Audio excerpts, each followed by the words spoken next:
Hello everybody. Today is in the middle of the Vietnamese long holiday. Today is May 3rd.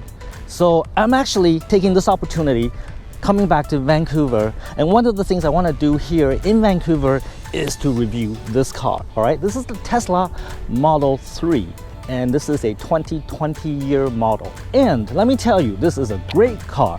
All right, so review done, finished. But actually, there's a reason why I want to review this car, and that is this car comes with the full self-driving feature, which is a $20,000 Canadian dollar option that you can purchase for your Tesla. Meaning, this car can actually drive itself from point A to point B without my intervention. I really want to test that out, all right? So let's get to it.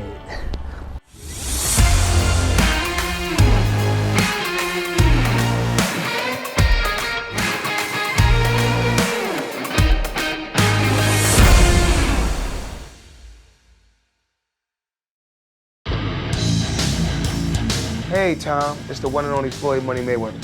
First I want to say congratulations on your YouTube channel. Everybody needs to follow your YouTube channel. So what everyone needs to do is subscribe to Tom Pang. Great guy, great person. Tom, keep up the great work.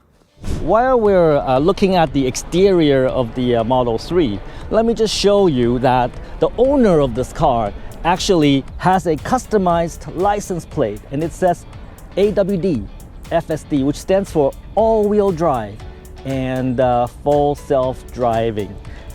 So you can see that the owner really want to advertise that this car has those two features. All-wheel drive, it has a motor in the front, motor in the back, gives you about 450 horsepower, which is really adequate for this sedan. And also it has full self-driving feature, meaning it'll drive itself. And that's really the reason why I want to test drive this car, this particular car. I want to test the Tesla self-driving feature, whether it's really good or shit. So we will find that out today, all right? So while we're here, let's take a quick look at the exterior of the Model 3, all right? So one of the first things that I want to show you is the 18-inch aero wheels. If you look up and close, you'll see that it actually comes with plastic cover.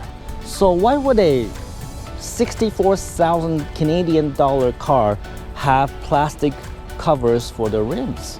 Well, there's actually a very good reason. This is actually an alloy wheel, but they put the plastic cover on it because it improves aerodynamics.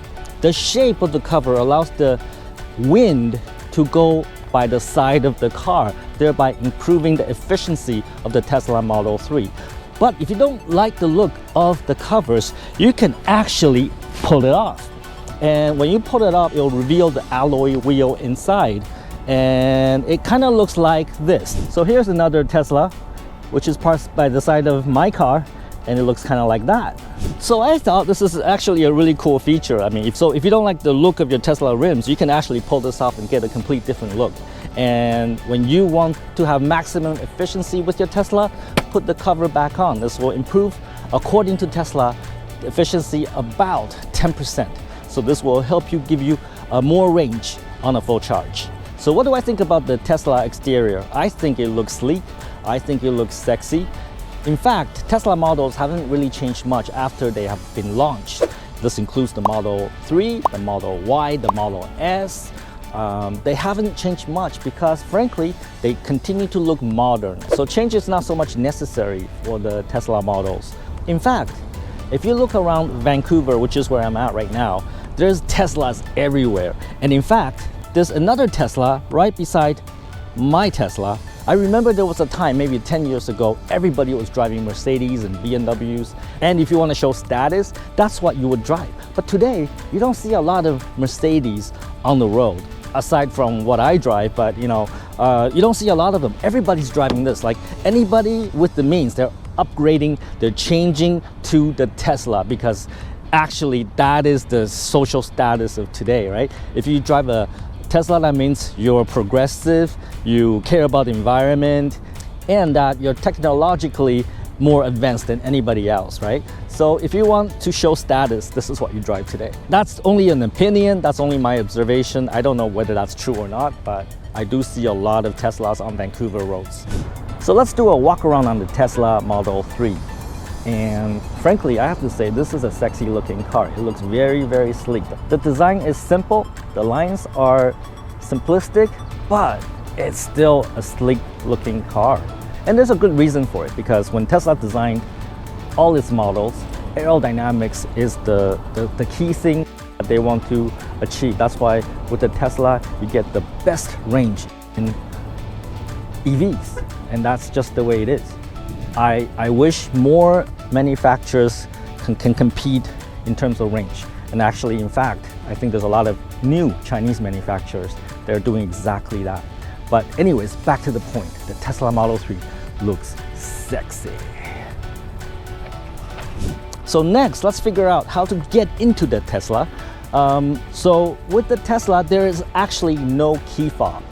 You actually access the Tesla using your mobile phone. This is actually the key to this Tesla. So with the Tesla app, I can access my Model 3 like that. So now the door is unlocked. I can push this in and open the door. And notice the door handle works just like the VF9. So it's clear to me that the VF9 is inspired by the Model 3 door opening mechanism. And there are actually a lot of features on the Tesla app that I cannot really show you right now because I actually have a privacy screen on my phone, so you can't really see my phone. But it has a lot of features. For example, I can unlock the door, I can turn on the lights, I can make it honk, I can open the front trunk, the back trunk, I can set valet mode so that if other people are driving my car, I can set the speed limit, I can lock my trunk and my front trunk so that they cannot be accessed. So there's a lot of feature within the Tesla app that are actually quite useful. So let's put the phone away. Alternatively, there's another way to get into the Model 3, and that is to use a card, a Tesla card like this. You simply tap here and the car will open. In fact, I just locked the car. If to open it again, I do it like so.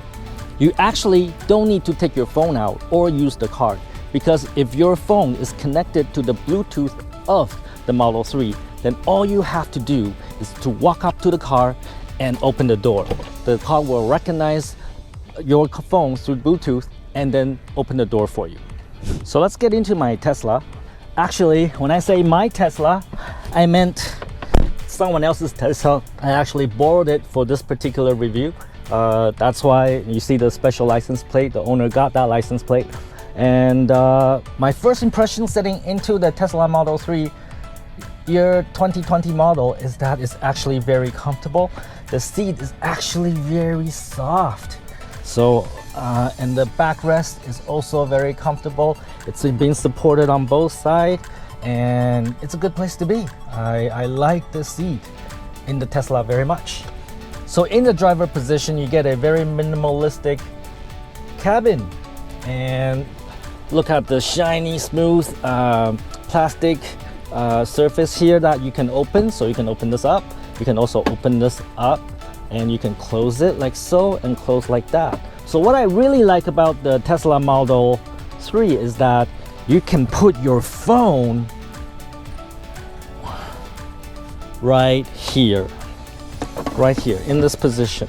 And this is actually very, very useful because now you have this display, and if you need to see anything on your screen, maybe you're using a different map, then you can actually take a look at your screen as well. So you have display here as well as whatever is on your phone. Some people like to use different navigational apps, so that is a benefit. So the design of the interior is very much like the VinFast. And of course, VinFast is inspired by Tesla, right? There is no instrument cluster here. Everything is in this screen right here. And I can tell you that this screen looks smaller compared to the VinFast VF8 or VF9. I think the Model X has a bigger screen than this, but in the Model 3, this is a smaller screen. But all the functions are available. This is pretty much the standard Tesla user interface. So if you have driven any Tesla car, then this will look very familiar to you. So you can access all the key functions of the car like so. You can access the apps like so. And you can access the climate control like so. And I like how you can actually control the air vents by basically moving your finger across the screen like so. Up and down, left and right. And same thing on the driver's side, up and down, left and right. And notice in the front, there is no way for you to adjust the air vents. The only way to adjust the air vents is through the screen here. I don't know whether that's good or bad. Personally, I like some manual control just in case, you know, for whatever reason this display doesn't work, then, you know, I have some access to some manual controls using my fingers to adjust the air vents. But anyways, that's what we have in the Tesla. Now on the steering wheel, again, the controls are very simple. So here you can control your volume, so control your audio, and this one, I have no idea what it does, but in any event, that's all you get on the steering wheel. It does use a electrical turning signal, but I can tell you that this is much better implemented than the VinFast, because in the VinFast sometimes it's difficult to cancel the signal, but when I get on the road you'll see that it just works like a normal regular turn signal stock, but it's actually an electrical one and not a mechanical one.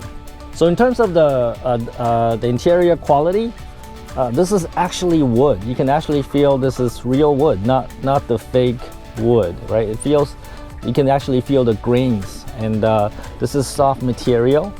So I would say it's reasonably high quality. I wouldn't call it Mercedes or Bentley quality. I think this is like premium economy. I would compare to that to like premium economy on airlines, right? So it's slightly better than average, but I wouldn't say this is like super high quality. But for a 64,000 Canadian dollar car, and it's probably cheaper now with all the discounts that are happening, you know, this is really more than adequate. This is actually really good value for the money. And I'm only talking about the interior right now. I want to talk more. I want to tell you about the front seat, the back seat, the front trunk, the back trunk. But what you really want to see is the full self-driving feature. So I'll just say this. On the passenger seat, it's equally as comfortable as the driver's seat. The back is also a comfortable place with a lot of headroom and also leg room. The trunk space is very adequate. You can put 2 big luggages in there. The front trunk is also very utilitarian. So this is actually a pretty good car. Now, the real test of the Tesla Model 3 with FSD is the FSD, right? So we gotta test that out. But first, before we test the FSD, let's get this car on the road and see how it drives. Let's go. Actually, before we get going, there's actually one more thing I want to point out that I forgot, and that is the sunroof, all right? So you get a nice sunroof here, and as you can see, the sun is right there, right? It's actually kind of hot, and that's okay because, you know, maybe I need a tan on my head or something, right? But again, it's just like the VF9, so you get a full visibility above you. I think this will be very useful in Vietnam. Unfortunately, Tesla is not really available in Vietnam, but this will be very useful in Vietnam because in Vietnam, sometimes you have to look at the traffic light like this, right? And there's actually a second sunroof in the back there as well, just for the passengers in the back. So I say that's a pretty cool feature. And also it does not come with a shade, so it's open all the time. So I assume you can probably get like a aftermarket shade that you can put in there. I don't mind it. I could use a tan.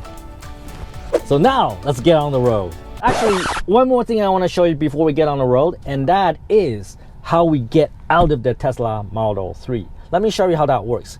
To get out of the Tesla Model 3, here is a button right here. So you gotta press it, okay? When you press it, the door will be pushed out and now you can get out, all right?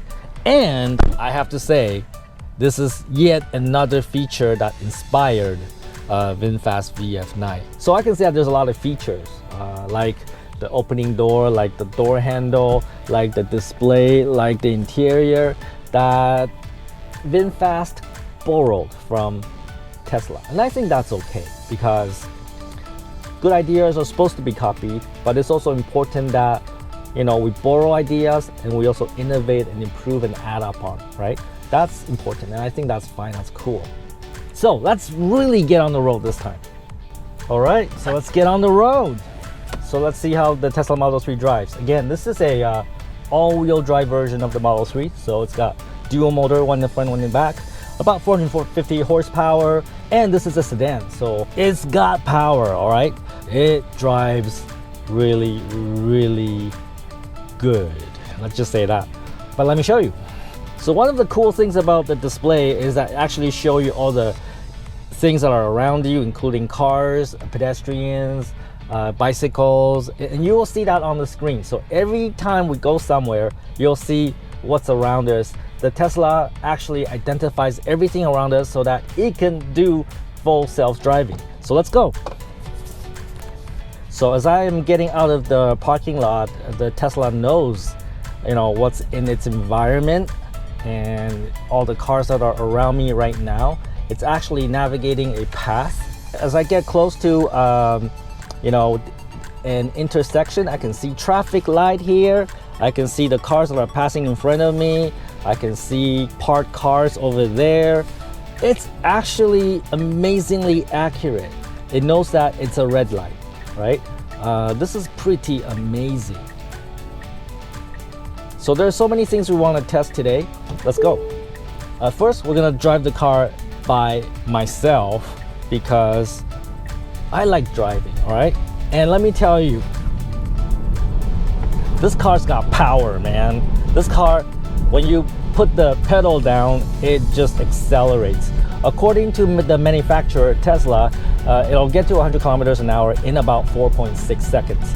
I'm not gonna test that, all right? Because that's not really why I want to test this car. But I can totally believe the 4.6 seconds. The ride quality is excellent.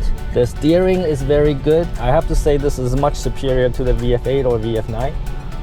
It's not bumpy. It feels like, you know, frankly, like my Mercedes S-Class.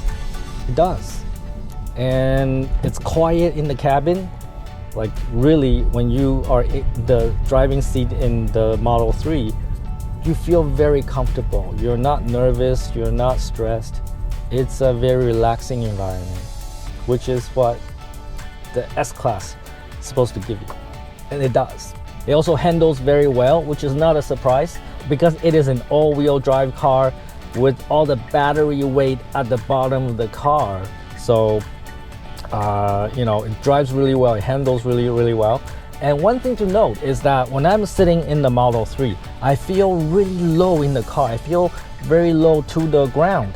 And maybe it is because, you know, I've been driving the VF8 and VF9 and I'm slightly higher in my driving position. So this car feels fairly low. It feels like that very first time when I drove a Porsche 911 a few years ago, a Porsche 911 Carrera. It is a car where when you sit in it, you feel very low in the car, and it can really accelerate too. Holy shit! I'll probably get a speeding ticket. Holy, I probably should not do that too often. All right, and oh man, this car, I love it so much. It drives so well. I mean, there's a reason why there's so many Teslas in Vancouver, because it really is a great value. Not only that, it demonstrates that you're a progressive person that cares about the environment and you're technologically more advanced than anybody else. You're not an old grandma, because when you drive a BMW nowadays, it's like, oh, there's a McLaren over there, right? When you drive a BMW today, it's like you're a grandpa, all right? But if you want to be progressive and young, then this is what you get. And I can see so many Teslas in Vancouver. And of course, you know, probably there's like tax incentives and you know, like, you know, savings on fuel because it's electric. Those are all reasons to get the Tesla. And in fact, another reason why there's so many Teslas in Vancouver is that most other manufacturers, you know, if you want to get their EVs, there's a long waiting list. Probably Tesla is more accessible today, and it's a good car. And I'm hoping that VinFast will become very accessible in the near future, so that consumers in Canada, in the United States, have a choice, right? They can choose Tesla or VinFast. Personally, I'll pick VinFast because, hey, you know what? I live in Vietnam. That's a good reason to pick VinFast, right? And plus, you know, you want to pick a car that's not commonly seen everywhere, because really, I can see so many Teslas on the road right now, in fact. But if I have a VinFast driving down the road, everybody will be like, what is that, right? If you want people to notice you, then I think VinFast is the way to go. But of course, that will change when a lot more people are driving VinFast in North America. I hope that happens. The range of the Model 3, this particular version, all-wheel drive, I believe this car comes with a 75 kilowatt hour battery, which is actually smaller than the VF8. VF8 has an 88 kilowatt hour battery. But I can say that this car definitely has higher range. I have already tested this car, and on a full charge, I can get about 350 kilometers driving like myself, which is like pretty aggressive, right? So meaning that if you drive like a normal person, you probably get 400, 450 out of this battery in this car. Tesla is known for its vehicle efficiency, and Tesla is considered the benchmark, right? The benchmark all other car makers, manufacturers are looking up to. They're trying to match in terms of the range and efficiency. And I can say that I'm really impressed with the Tesla Model 3 range and efficiency. We're actually driving into downtown Vancouver. I planned this route for a reason. I really want to test the Tesla full self-driving, because, you know, if it can handle downtown traffic here in Vancouver, then I would say it's a thumbs up. So it's gonna wait until the traffic is clear, and now it's gonna go all by itself. Come on, go, go, go, go! I'm just touching the wheel, I'm not driving, all right? My foot is not anywhere near the pedal. So what happens? Oh shit, I have to hold. I'm actually really nervous right now because, you know, I don't know what it'll do. Frankly, I don't really trust the Tesla so much. I should stop doing these things, man. I'm gonna kill myself one day, you know, in a self-driving car.